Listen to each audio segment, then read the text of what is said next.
जिसको हमने जितना दिल से चाहा ना, उसने हमें उतना ही धोखा दिया, हमें उतना ही नीचे दिखाने की कोशिश की। लेकिन अब नहीं, अब तो कुछ और बात है। क्यों? क्योंकि मैं समझ चुका हूँ। ये चीज़ हमेशा ध्यान रखना, अगर आप किसी से कोई बात नहीं करना चाहते तो दिल से बात ना करें, क्योंकि जिस इंसान से आप बार बार बात करते हैं और वो आपकी बात को नज़रअंदाज करता है, तो ये चीज़ ध्यान रखना कि उसमें आपको इंटरेस्ट नहीं है। और जिस इंसान से इंटरेस्ट नहीं होता, उस इंसान से बात करने का कोई मतलब नहीं होता। जो आपकी बात नहीं समझ सकता, उसके आगे मौन ही रहना बेहतर है। अगर आप गलत नहीं हैं, अगर लोग आपको गलत देखना चाहें और समझना चाहें, तो आपके मौन का भी वो गलत अर्थ निकाल ही लेंगे। क्योंकि इस दुनिया में हर इंसान अपने से नीचा दूसरे को समझता है, लेकिन किसी का थोबड़ा देखकर किसी के नीचपन का अंदाजा नहीं लगाया सकता। वो कहते हैं, मेहनत कर इंसान, ये वक्त है, लेकिन जब उसका आया है तो तेरा भी वक्त आएगा। लोग अगर पूछें कि आपकी औकात क्या है, तो कुछ मत कहना, ना ही गुस्सा करना और ना ही हैरान होना।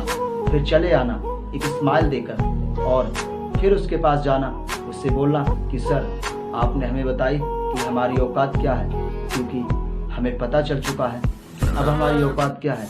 लेकिन इस चीज़ को आप भूलना नहीं, एक कागज़ पे लिखना और उस चीज़ को रोना, लेकिन अकेले में, किसी के सामने नहीं, क्योंकि रोने पे लोग हंसते हैं। लेकिन जो आपके मन में आग आप लगाएंगे, उसको बुझने कभी मत देना, क्योंकि अगर वो बुझ गई तो वो बात भी आप भूल सकते हैं।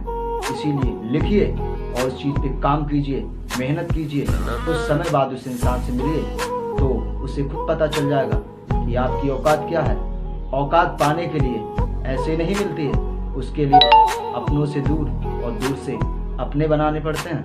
क्योंकि लक्ष्य एक ऐसी चीज़ है जो घर में रहने से नहीं मिलता है। अकेले में आधा घंटा जरूर बिताएं, क्योंकि उससे आपके जीवन को समझने की एक राह मिलेगी। राह वो मिलती है अगर जब आप अकेले होते हैं, लेकिन उससे कभी कोई चोट पहुंचाने का दर्द नहीं होता। अगर किसी से मिलना है तो ज़रा दूर से मिलना, क्योंकि दिल वही दुखाते हैं जिन्हें हम गले लगाते हैं। हमें डुबाने की कोशिश उन लोगों ने की जिनको हमने तैरना सिखाया, लेकिन हम डूबे नहीं, हमारे पास हुनर था। आपके पास कोई हुनर है तो हमें कमेंट में करके ज़रूर बताएं।